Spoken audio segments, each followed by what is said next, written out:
Galbay pinjol atau gagal bayar pinjaman online menjadi fenomena baru, perilaku yang dilakukan akibat rasa frustasi berada dalam lilitan hutang. Sebagian para debitur enggan melunasi utangnya kepada kreditur karena berada dalam kondisi miskin ekstrim.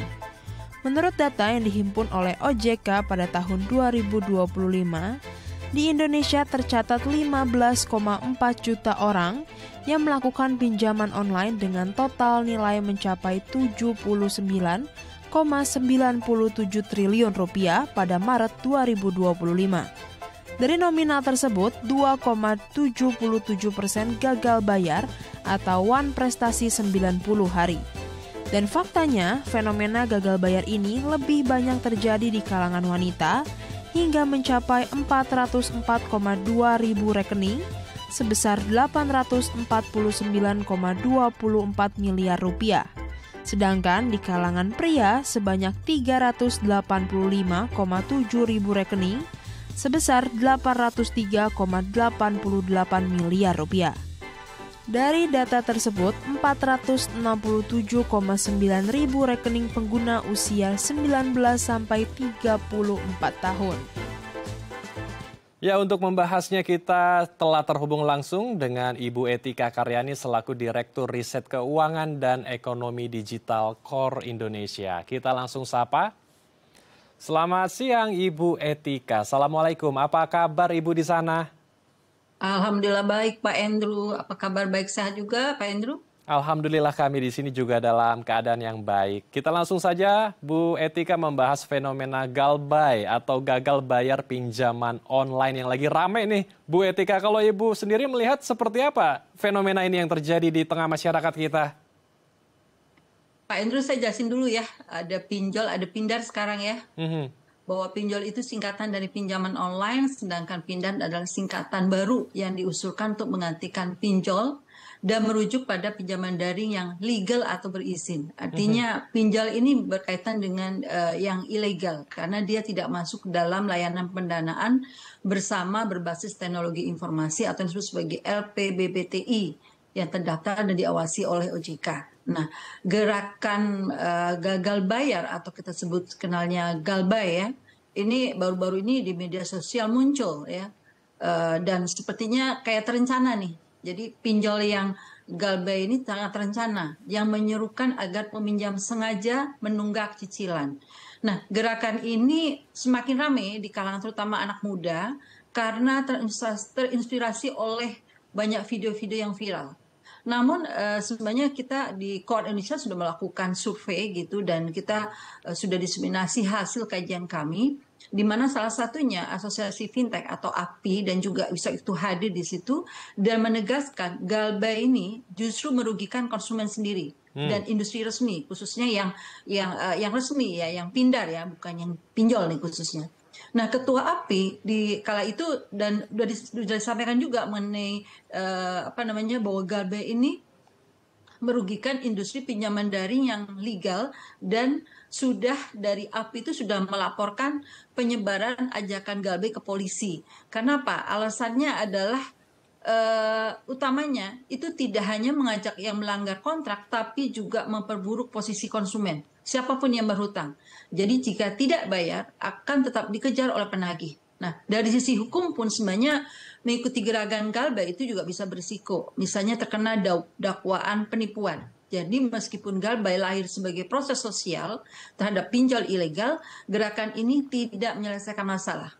Malah pemerintah memperingatkan penganjur supaya bertanggung jawab secara hukum atas ajakan tersebut. Gitu Pak Andrew. Oke, baik, luar biasa. Jadi galbay ini sebagian besar karena pinjol ya, pinjaman online bukan pindar. Kalau pindar ini yang resminya, kalau pinjol adalah yang ilegalnya, begitu ya Bu ya. Lalu betul, yang selama kita survei begitu ya.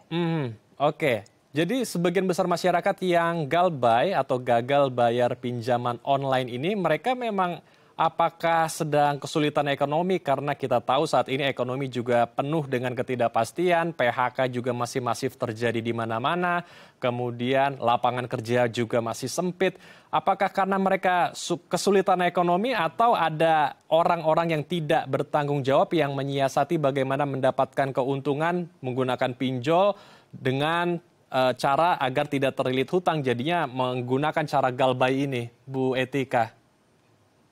Yang disebutkan Pak Andrew itu salah satunya, Pak. Jadi dengan sekarang ekonomi makin sulit, kemudian daya beli lemah, belum juga ditunjang dengan pendapatan masyarakat yang stagnan akibat dari PHK, kemudian mereka masuk ke industri informal ya, itu sebenarnya sebagai makin besar nih. Karena kalau kita lihat dari pemicu gagal bayar yang khususnya di pinjol ilegal ini pertama mungkin bunga yang sangat tinggi, itu membuat utang itu numpuk.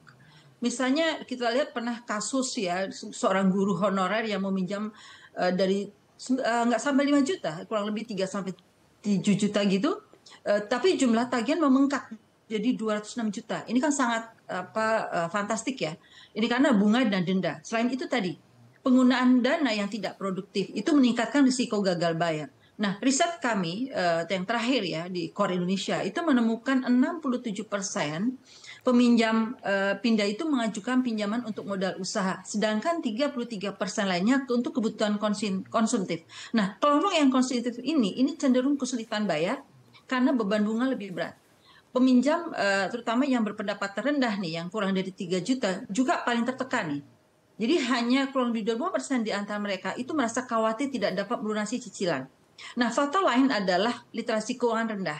Jadi dengan gerakan galbay di media sosial, kemudian mendorong sejumlah orang mengabaikan kewajiban bayar. Nah, secara keseluruhan, bunga yang mencekik ini, kemudian utang ganda dan literasi finansial yang minim, ini menjadi penyebab utama munculnya gagal bayar pinjol yang ilegal tadi. Oke. Jadi tekanan ekonomi, kemudian literasi keuangan warga kita yang masih minim juga, ini membuat galbay masih marak terjadi di situasi saat ini ya Bu ya. Lalu dampaknya. Ya, dan memang mungkin sedikit Pak Andrew saya tambahkan bahwa kalau kita melihat memang kenapa masyarakat masuk ke pinjaman daring atau pinjaman ilegal seperti ini ya, pinjaman online itu memang kalau dari studi IMF itu bahwa 50% masyarakat kita itu masih underbanked. Jadi mereka tidak bisa masuk ke akses perbankan. Ya, itu yang menjadi salah satu juga mereka tidak bisa masuk ke pinjaman secara formal, sehingga masuk yang informal tadi. Gitu. Oke. Karena ada persyaratan tertentu yang menyulitkan warga kita kah, terutama mereka yang di ekonomi menengah ke bawah, sehingga mereka akhirnya memutuskan menggunakan pinjaman online, kemudian setelah mengajukan dan diterima oleh platform pinjaman online, mereka terdesak dan akhirnya gagal bayar pinjaman online, kemudian ya bingung harus seperti apa gitu melakukan sehingga mereka juga melakukan pinjaman lagi ke tempat yang lain dan terjadilah fenomena gali lubang tutup lubang. Bu, ini bagaimana meluruskan hal ini, Bu? Bagaimana juga dengan platform-platform pinjaman daring yang seharusnya juga membuka pintu kepada masyarakat ekonomi lemah sehingga mereka bisa masuk ke platform itu? Berkaitan dengan ekonomi ya, sebenarnya kalau di tingkat ekonomi makro itu fenomena pinjol ilegal itu sebenarnya yang ilegal justru bisa menghambat inklusi keuangan dan pertumbuhan ekonomi.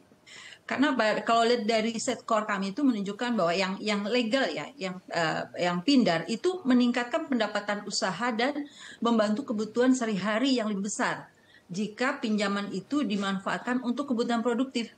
Jadi bisa bayangkan nih Pak Andrew, kalau pinjol apalagi yang tidak digunakan untuk produktif, ini justru akan memperlambat pertumbuhan ekonomi nasional. Jadi daya beli masyarakat justru untuk pembayar bunga yang mencekik tadi gitu ya. Nah, kita lihat juga data OJK saja itu menunjukkan nilai outstanding pindar itu cukup tinggi, sekitar Mei nanti 79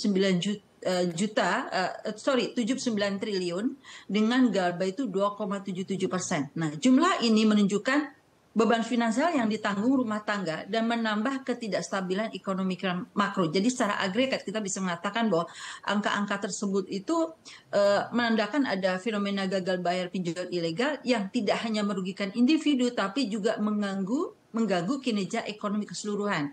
Jadi bisa dibayangkan kan jumlah kerugian konsumen akibat pinjol yang ilegal itu diperkirakan akan melebihi bahkan sangat besar. Ini akan memperparah kondisi perekonomian kita. Oke, akan membuat sistem perekonomian kita akan memburuk ke depannya jika hal ini tidak diantisipasi. Lalu sebetulnya seperti apa langkah antisipatif yang harus dilakukan pemerintah dalam hal ini adalah Kementerian Komdigi, Bu Etika. Tapi ditahan Bu, kita akan bahas usai jeda ya. Pemirsa, kami akan kembali sesaat lagi, tetaplah di Halo Indonesia.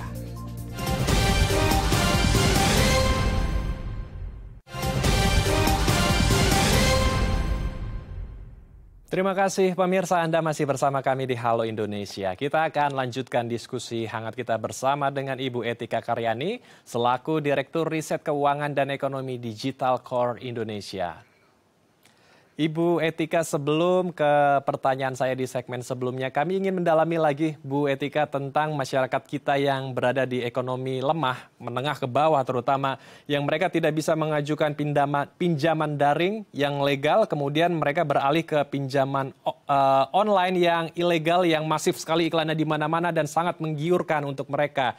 Akhirnya mereka meminjam, kemudian dengan bunga yang begitu tinggi, mereka banyak yang kesulitan sehingga mereka mencari pinjaman online ilegal lainnya untuk menutup di tempatnya yang pertama itu. Kemudian fenomena ini akan terus terjadi, lingkaran ini tidak akan terputus dan masyarakat kita akhirnya banyak yang frustasi, akhirnya banyak juga angka kasus bunuh diri yang ditemukan karena pinjaman online ilegal. Bagaimana untuk meluruskan hal ini Bu, kasus seperti ini untuk warga kita yang benar-benar ekonominya memang lemah dan tidak punya jalan keluar dalam situasi ekonomi kita yang penuh tekanan? Ya, ini berkaitan ini ya, memang kondisi yang tadi disampaikan oleh Pak Henry itu jadi kayak ini hutang, kemudian lanjut ke hutang lagi gitu ya. Jadi memang ini satu pola, kalau saya bilang bukan hanya soal perilaku konsumtif ya, tapi mencerminkan masalah struktural. Dari pendapatan tidak stabil, pengeluaran harian tinggi, kemudian akses pembiayaan produktif sangat terbatas, kemudian banyak masyarakat terutama juga perempuan nih memilih jalan cepat melalui pinjol yang ilegal, yang akhirnya kembali kepada siklus hutang gitu ya. Nah, solusinya memang kita tidak hanya mengandalkan kepada pendekatan hukum atau pelarangan. Jadi perlu ada usulan lebih strategis. Kalau saya bilang nggak cukup dengan literasi keuangan, tapi juga edukasi keuangan. Kalau kita lihat peningkatan literasi keuangan khususnya bagi kelompok yang rentan, seperti ibu rumah tangga dan pelaku UMKM mikro. Jadi literasi ini bukan hanya soal jangan pinjam, tapi memahami arus kas, kemudian risiko bunga, dan cara membedakan platform legal dan ilegal. Karena tadi sampaikan oleh Pak Andrew bahwa yang ilegal ini masih banget gitu ya, iklannya dibandingkan yang legal atau yang pindah. Yang lainnya adalah berkaitan dengan restrukturisasi utang mikro berbasis sosial. Artinya ada penyelesaian gagal bayar itu dilakukan dengan pendekatan lebih komunitas. Misalnya melalui mediasi lokal, pelunasan kolektif, atau cicilan berbasis pendapatan. Ini terbukti lebih efektif daripada penagihan agresif. Dan di studi kami, Core Indonesia juga sebenarnya ada dampak sosial yang kita juga mengharapkan pindar atau pinjaman online itu sebenarnya memang perlu memperhatikan dampak sosial, jangan masalah dampak ekonomi saja. Kemudian yang lainnya yang juga pendekatan strategis adalah dengan koperasi berbasis komunitas sebagai alternatif pembiayaan produktif. Mungkin kita bisa melihat sekarang rencana pemerintah dengan koperasi Desa Merah Putih mungkin bisa memasukkan unsur ini gitu ya. Jadi ketimbang pinjol konsumtif gitu, koperasi bisa menyediakan pinjaman dengan bunga lebih wajar, serta mendorong dana digunakan untuk usaha yang menghasilkan. Ini juga sejalan dengan prinsip inklusi keuangan dan kemandirian ekonomi lokal. Mungkin itu dari saya yang bisa sampaikan mengenai pendekatan strategis untuk menghadapi tadi jangan sampai gali lubang tutup lubang. Oke. Selain literasi keuangan yang harus ditingkatkan, iklan-iklan yang sering muncul di platform media sosial ini juga seharusnya di-drop ya oleh kementerian atau pemerintah ya. Nah, saya mau masuk ke regulasi yang seharusnya diawasi oleh pemerintah di dunia digital kita. Bagaimana untuk mengantisipasi hal ini, Bu? Terutama dari Kementerian Komdigi agar bisa melakukan screening dan meluaskan lagi polisi-polisi di dunia digital, cybercrime yang ada di ruang-ruang digital agar platform-platform yang kebanyakan merugikan warga kita menawarkan pinjaman online yang begitu luar biasa angkanya besar, tetapi tidak tahu di balik itu ternyata bunganya juga sangat besar. Bagaimana yang harus dilakukan oleh pemerintah kita atau Kementerian Komdigi kita? Ya kalau yang saat ini kan sebenarnya Komdigi itu sudah kerjasama dengan OJK ya. Dia sudah memblokir ribuan nomor telepon penagih ilegal dan rekening bank yang yang dipakai oleh si pinjol tanpa izin ini.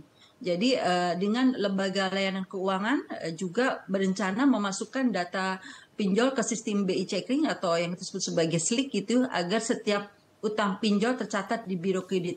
Kemudian dari sisi OJK, walaupun sebenarnya OJK kan lebih kepada pengawasan pindar yang terregistrasi di OJK. Nah, OJK dan beberapa pihak terkait juga sudah mengambil langkah tegas menghadapi si pinjol ilegal tadi, antara lain dengan membentuk Satgas pasti ya pengawasan fintech OJK itu sudah rutin juga memblokir platform ilegal tadi yang tadi bekerja sama dengan Komdigi. Jadi memang sejak akhir 2024 ini udah cukup besar gitu ya. Kemudian kami juga di Core Indonesia kita sudah ada suatu hasil penelitian bahwa memang dari sisi perlindungan konsumen, jadi survei kami itu menunjukkan hanya 50% masyarakat itu merasa sudah ada pelindungan hukum dari pinjol, tapi sisanya yang belum gitu ya. Sehingga memang dari sisanya yang merasa belum merasa dapat perlindungan, itu perlu ada upaya edukasi dan gugatan hukum, misalnya dengan judicial review di MA gitu ya. Ini harus terus didorong.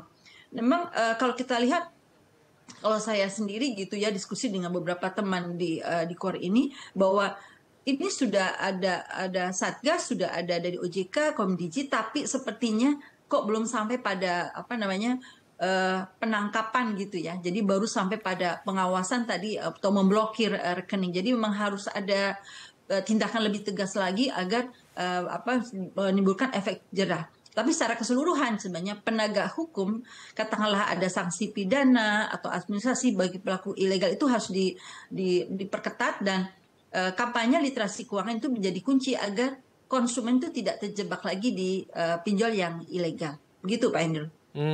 Oke. Sistem dan aturan hukum harus diperketat, namun literasi keuangan juga harus ditingkatkan. Saya mau memperdalam hal itu karena banyak keluarga kita yang masih minim sekali literasi keuangannya, Bu. Untuk mereka yang sudah terlilit oleh pinjaman online yang ilegal terutama, bagaimana agar mereka bisa keluar dari jerat ini, Bu, dan tidak galbay akhirnya? Karena banyak yang berpikir ketika sudah galbay mereka akan terlepas dari hutang sehingga bisa mendapatkan cuan begitu. Ini kan sebetulnya mindset yang keliru. Ya, betul. Harus ada beberapa tips ya mereka agar untuk mencegah masuk ke jebakan hutang gitu. Jadi memang kuncinya bukan soal masalah besar kecilnya gaji, tapi juga salah satunya mindset dan manajemen. Artinya kita ada beberapa tips gitu ya agar mereka tidak masuk ke jebakan hutang ini. Misalnya katalah masyarakat ini perlu buat satu anggaran bulanan yang realistis ini. Catat semua pemasukan dan pengeluaran, bahkan yang misalnya kecil sekalipun seperti langganan streaming atau jajan harian ya. Ini harus harus diperhatikan oleh masyarakat. Kemudian karena 50% misalnya gini, 50% untuk kebutuhan pokok, misalnya 30% untuk keinginan, 20% ditabung atau dana darurat. Nah, ini kan bisa membantu kita sadar kemana uang yang bocor tadi. Nah, yang lainnya misalnya juga pisahkan rekening belanja dan tabungan. Jadi jangan campur semua uang dalam satu akun. Pisahkan sejak awal agar uang yang ditabung itu tidak tergoda untuk dipakai. Kalau perlu aktifkan auto debit untuk menabung otomatis setiap gajian. Nah, jangan lupa nih, kalau kemarin hasil kajian kita itu yang produktif itu yang dia tidak stres, dia tidak kena dampak sosial, tapi justru bisa meningkatkan pendapatan mereka, terus meningkatkan memenuhi kebutuhan sehari ya, juga membantu untuk meningkat tingkat pendidikan lebih lanjut. Nah, itu yang terjadi. Nah, kemudian Yang terakhir mungkin saya ingin sampaikan adalah belajar hidup dari bawah kemampuan. Gaya hidup jangan mengikuti media sosial. Ini banyak sekarang karena begitu banyak artis mungkin influencer, kemudian mereka ikut seperti influencer. Jadi saya kira gaya hidup ini perlu diperhatikan. Jadi fokus pada kebutuhan, bukan pencitraan. Jadi seringkali kebiasaan biar kelihatan kita mampu, ini justru membuat kita terjebak hutang. Itu sih, jadi jangan tunggu sampai harus pinjam uang baru mulai belajar atur keuangan gitu, Pak Andrew. Oke, kita harus belajar bersama-sama untuk meningkatkan literasi keuangan kita dan jangan mudah terpancing dengan godaan-godaan di media sosial dan harus Bangun bisa disiplin, ya. Bangun memisahkan. disiplin juga ya. Bangun disiplin, ya betul sekali. Mengatur pos-pos keuangan kita dan mengatur juga hasrat kita untuk berbelanja, mana kebutuhan dan mana keinginan. Terima kasih Ibu Etika telah berbagi insight bersama kami di Halo Indonesia. Semoga diskusi kita hari ini bisa mencerahkan pemirsa di rumah agar tidak galbay atau gagal bayar pinjaman online. Terima kasih Ibu Etika telah bergabung bersama kami di Halo Indonesia. Salam sehat. Terima kasih. Assalamualaikum. Sehat selalu Pak Andrew. Terima kasih. Wabarakatuh. Pemirsa, usai jeda kami akan mengajak Anda melihat pameran seni bertajuk Jakarta on Fire. Bertema Jakarta mulai dari masa kini hingga tempo dulu. Tetap di Halo Indonesia.